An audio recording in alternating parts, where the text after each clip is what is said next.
पहिले रहनी पानी अब शराब हो गईनी, तोहरा खातिर तना हम खराब हो गईनी।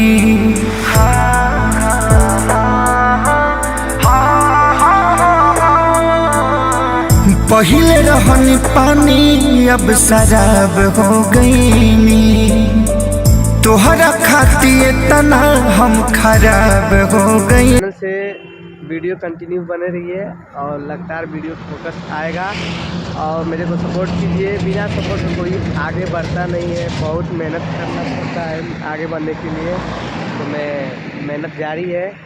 सपोर्ट कीजिए और चैनल को सब्सक्राइब कीजिए। देखिए इसमें कहाँ हूँ मैं, फोलेंथ पर हूँ। और गाना को दबा के शेयर कीजिए और चैनल को सब्सक्राइब कीजिए, मत भूलिएगा।